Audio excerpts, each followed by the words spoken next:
नमस्कार। तीक्ष्ण दृष्टिर ए सप्ताह मुख्य खबर को स्वागत। भारत इतिहास लीन होगा को बसिलाणी लाल बाना। जो वामपंथी दलर लाल बाना देश में एकाधिक राज्य रे निजर आधिपत्य विस्तार करने सहित केन्द्र में मुख्य भूमिका नेउथिला ताहा देखा मिलबनी। कारण वामपंथी दलर सरकार एवं कौन सी राज्य रे नहीं। वर्तमान राजनीति चर्चार ऊर्ध्वे पश्चिमबंग राजनीति। ममता दीदींकर सरकार गठन करने को संख्या नथिया बेले से मुख्यमंत्री पदरू इस्तीफा देवे नहीं बोली जिद धरिछंती। राज्यपाल संख्यागरिष्ठता हासिल करिथिबा बीजेपी दलर नेता शुभेन्दु अधिकारी को सरकार गठन करने को निर्देश देइछंती। तेणु पश्चिमबंग रे राजनीतिर उष्णता लगी रही। सेहीपरि विजय को सरकार गठन पर मिलानी अनुमति। 118 विधायक समर्थन पत्र मागिले राज्यपाल। तमिलनाडु राजनीति रे सरकार गठन को नहीं चली टणाओटरा एबे भी जटिल रूप धारण करिछि।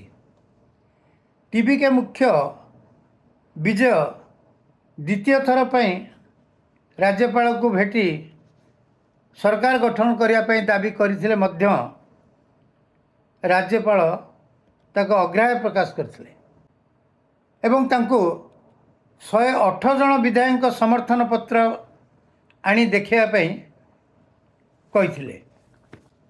देशरू हटिब टोल प्लाजा। 2026 मसीहा शेष सुधा देशर समस्त जातीय राजपथरू टोल प्लाजा गुड़िक संपूर्ण भाव उच्छेद करा जियो बोली केंद्र मंत्री सड़क परिवहन और राजपथ मंत्री नितिन गडकरी कहिसेंती।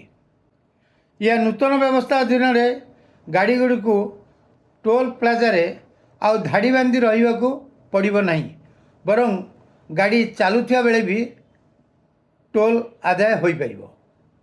बीच रास्ता रे युवकों को पिटी पिटी हत्या। पुलिस सामना रे चलीगला युवकों का जीवन। भुवनेश्वर उपकंठ बालियंता अंचल एक बड़ हिंसा देखा मिली। बालियंता थाना अधीन रामचंद्रपुर बीच निकट में 2 जन युवती को गाड़ी धक्का देवा घटना रे उत्तेजित होई जड़े युवकों को निस्तुक माड़ मारी लहुलुहाण कर मारी देथिले। सूचना जनापड़े उक्त मृत व्यक्ति नाम सौम्यरंजन स्वाई। से जीआरपी थाना रे कार्यरत थिले। फेरिब राज्य एवं राज्य बाहर थिबा महाप्रभु श्री जगन्नाथ जमी। राज्य एवं राज्य बाहर थिबा जगन्नाथ जमी को दखल को आनिबे सरकार। ये नहीं आज आईनजीवी पृथ्वीराज हरिचंदन को अध्यक्षतार बसी बैठक में आलोचना होईछि।